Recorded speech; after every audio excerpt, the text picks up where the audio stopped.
mis queridos hermanos, saludos como siempre. Seguimos en la serie La religiosidad legalista, y a la sexta parte hoy quiero tocar un problema que se nota en cuanto a este tipo de personas y este espíritu también, que tiene que ver con la interpretación de la Biblia. La interpretación de la Biblia no es una cosa tan sencilla como que se diga, y incluso la Biblia advierte en contra que cualquiera se meta a interpretar la Biblia. Porque para interpretar la Biblia, lo primero que uno realmente tiene que haber hecho es haber leído la Biblia completa.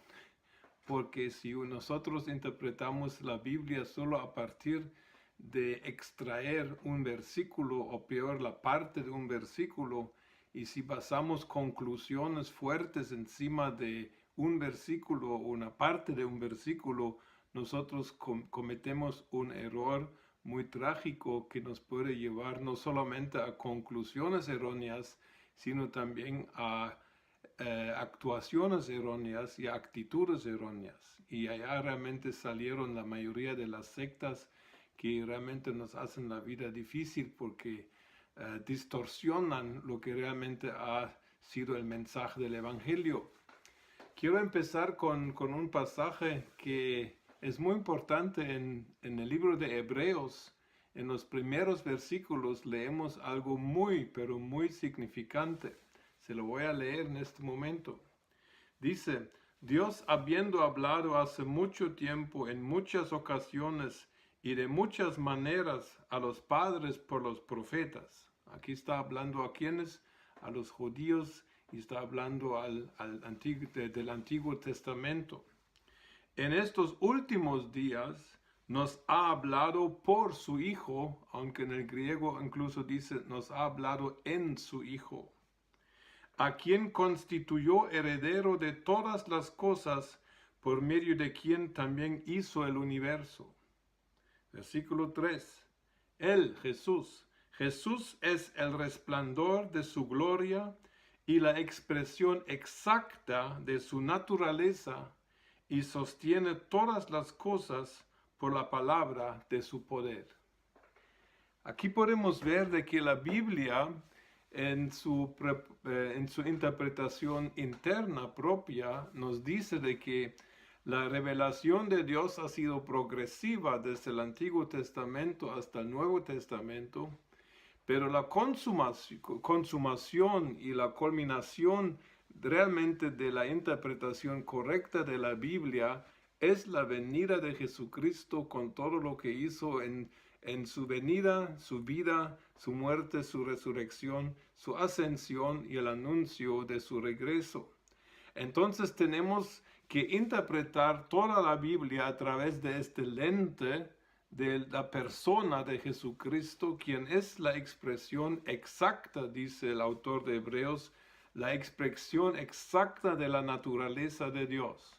Si queremos interpretar la Biblia correctamente, la tenemos que interpretar a través de la persona de Jesucristo y no sencillamente a partir de las letras que leemos.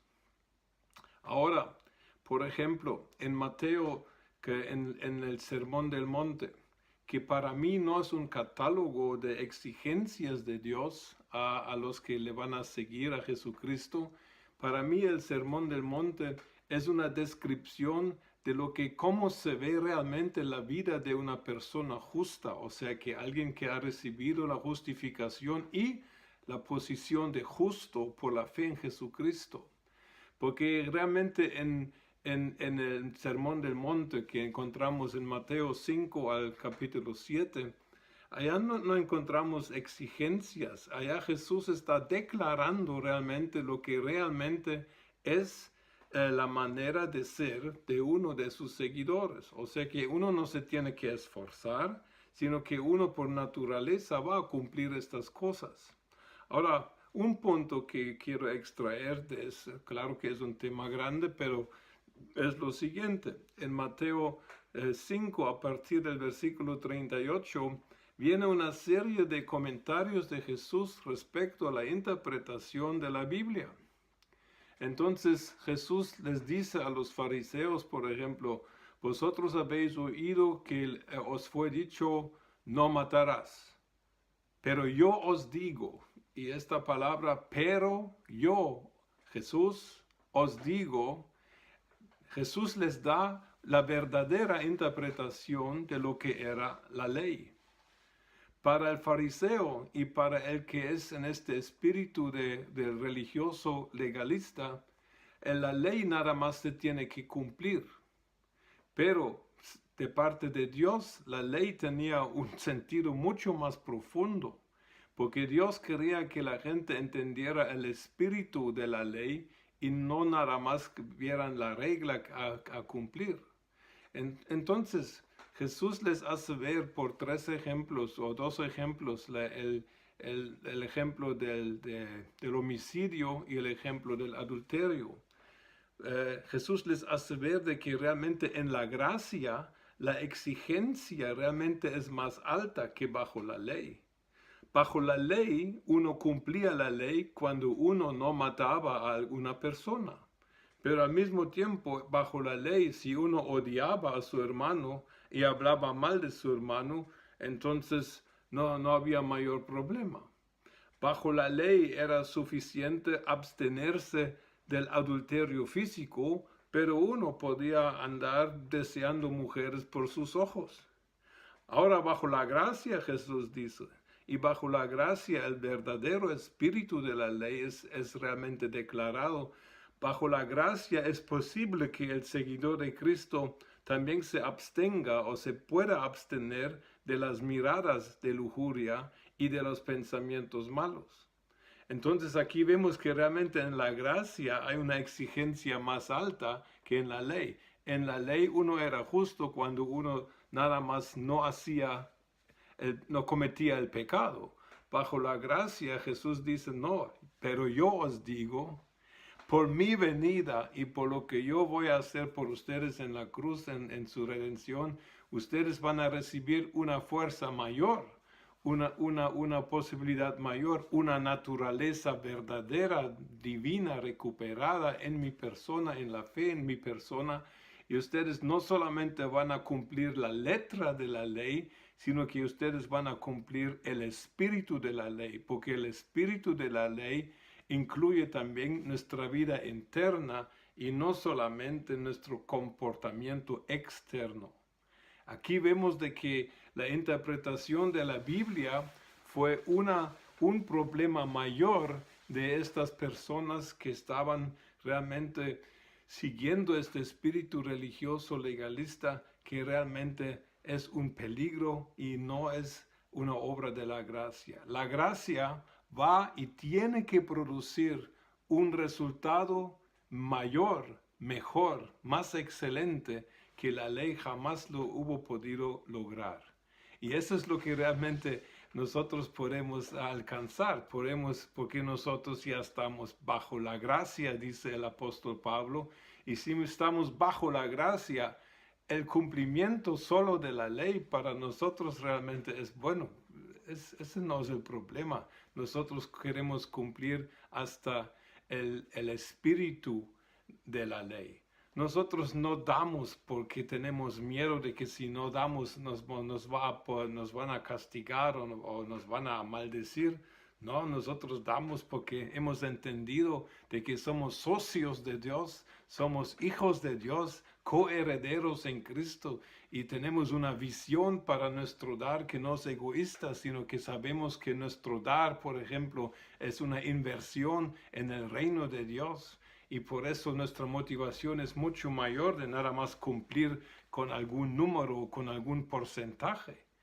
Tenemos que ver de que bajo la gracia nosotros somos capaces de vivir una vida mucho, mucho mejor, mucho más linda, mucho más agradable a Dios que vivir bajo la ley. Y bajo la gracia ya nadie se tiene que comparar con su hermano de que tú diste más que yo, no, yo di más que tú oraste más que yo, no, yo oré más que tú. No, nosotros todos estamos bajo la gracia porque estamos persiguiendo no un fin personal, no estamos persiguiendo fines egoístas, estamos persiguiendo el fin de que el reino de Dios enteramente sea cumplido en y a través de mi vida. Y por eso, esto es el espíritu de la gracia que nos hace cambiar.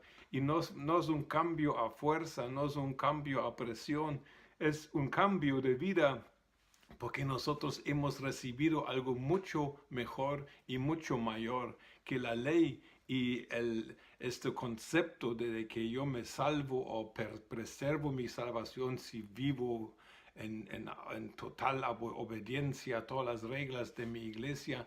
Miren, yo puedo vivir en obediencia sin que yo tenga que esforzarme. Yo puedo vivir en obediencia a Dios sin que tenga que compararme con el resto de los cristianos. Puedo vivirlo completamente relajadamente porque yo estoy bajo la gracia que siempre producirá un fruto mayor que seguir nada más el cumplimiento de las leyes externas, porque eso realmente, seamos sinceros, realmente es fácil. Cualquiera lo puede hacer. Porque los fariseos, mira, hablamos de que eran hipócritas, pero sí ellos cumplían la ley a su manera, pero caían al mismo tiempo en la hipocresía. Y en parte fue por su mala interpretación de la palabra de Dios. Uno de los errores mayores que se comete en relación a la interpretación de la palabra de Dios es cuando se toman versículos o partes de versículos fuera de su contexto y que se establecen doctrinas y enseñanzas encima de la conclusión de esta manera de interpretar la palabra erróneamente. Les voy a poner un ejemplo. En Lucas 14, 25 y 26, allá Jesús dice una palabra muy dura, dice que si alguno no aborrece a su padre y su madre, sus hermanos y hasta su propia vida, no es digno de ser mi discípulo. Ahora aquí usa la palabra realmente aborrecer y realmente significa odiar. En alemán se traduce como odiar. Pero, ¿cómo es posible de que Jesús diga tú tienes que odiar a tu mamá, tienes que odiar a tu papá, te tienes que odiar a ti mismo? Esa es una plena contradicción contra el mandato de amarás a Dios, a tu prójimo y a tú mismo en Mateo 22, 37 al 40. Entonces, ¿qué hacemos? Aquí podemos aprender algo muy sencillo. Cuando interpretamos la palabra de Dios, nos tenemos que hacer 3 preguntas. Primero, ¿qué dice el versículo? Aquí analizamos el texto, las palabras, que estemos seguros que significan las palabras. Segunda pregunta es, ¿qué significa lo que leí? Porque entre lo que dice y lo que significa puede haber una diferencia. Y aquí en Lucas 14, 25 y 26 vemos de que lo que dice y lo que significa no puede ser lo mismo. ¿Por qué? Porque sería una contradicción al resto de la palabra de Dios y al resto de los mismos dichos de Jesús. Entonces aquí es muy sencillo de resolver el asunto cuando leemos el texto paralelo en Mateo 10, 37, 38, porque allá dice de que si tú no me amas a mí más que a si amas a tus padres más que a mí, no eres digno de ser mi discípulo. Entonces aquí la misma palabra nos da la respuesta. Pero si yo digo de que lo que dice el texto y lo que significa siempre es lo mismo, voy a cometer un error muy, pero muy grave. La tercera pregunta que se tiene que contestar cada cristiano al leer un texto bíblico es ¿qué es este texto para mí todavía? Porque hay grandes partes de la Biblia, como por ejemplo las leyes ceremoniales, las leyes de la dieta, las leyes prácticas de la vida diaria de los judíos, de los libros de la ley, que ya no se aplican a nosotros. Y tenemos que estar conscientes de lo siguiente. Si yo decidiera volverme a vivir como un judío y decidiera, por ejemplo, practicar alguna cosa en el espíritu de que es una ley que se tiene que cumplir, entonces yo debería cumplir toda la ley. Entonces tenemos que apedrear a los que trabajan el sábado. Entonces tenemos que hacer muchas cosas que ya bajo la gracia ya no debemos hacer. Entonces la tercera pregunta ¿es esta palabra que leo todavía para mí que soy un renacido en Jesucristo? Y entonces la cuarta pregunta que se tiene que hacer, si una palabra realmente resulta ser una palabra que es todavía válida para un cristiano, entonces tenemos que preguntarlos de cómo se aplica eso a mi vida personal.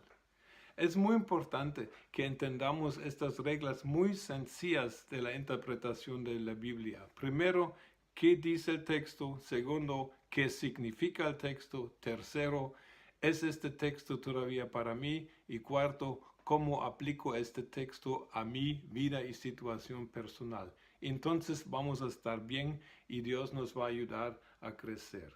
A mí me pasó hace unos días, una querida hermana me hizo una pregunta por mi video y me preguntó y dijo que Jesús había dicho que nosotros debemos juzgar con justo juicio.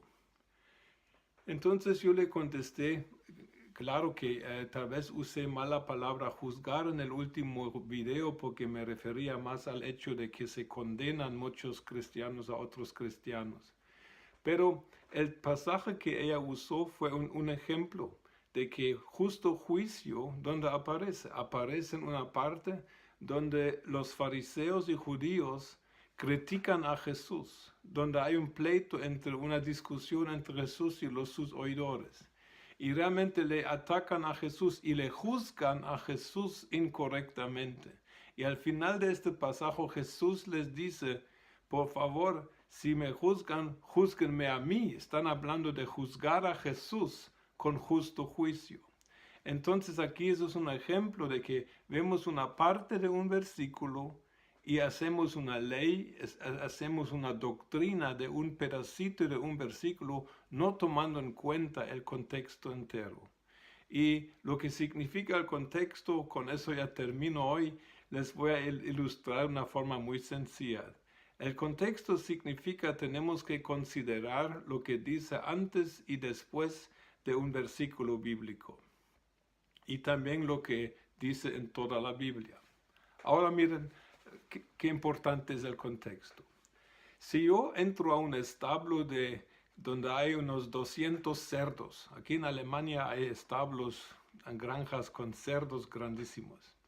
Y si yo me paro enfrente a estos 200 cerdos o puercos en otro idioma, o coches en otro idioma de América Latina, si yo me paro enfrente a estos 200 puercos y les digo, ustedes todos son cerdos, puercos. En el contexto de un establo, en el contexto de una granja, eso nada más es una afirmación correcta y tal vez biológica, porque los animales son puercos, cerdos. Ahora si el próximo domingo me paro en el púlpito de la iglesia y me dirijo a los hermanos y les digo, ustedes todos son unos puercos y cerdos. El contexto de iglesia, el contexto de reunión de creyentes cambia la misma afirmación en una ofensa. Entonces, aunque digan las palabras idénticas, ustedes son puercos, el contexto cambia el sentido y el significado de las palabras. Lo mismo se aplica a la Biblia. No podemos interpretar toda palabra que leemos en la Biblia idénticamente. La palabra salvar no significa lo mismo en cada versículo del Nuevo Testamento. Hay que estudiar su contexto. Y aquí con eso les dejo con esta tarea de volver a leer bien la palabra de Dios y así de esta manera aprovecharla al máximo. Muchas bendiciones, disculpen que me tardé un poquito más hoy, pero era necesario. Hasta la próxima.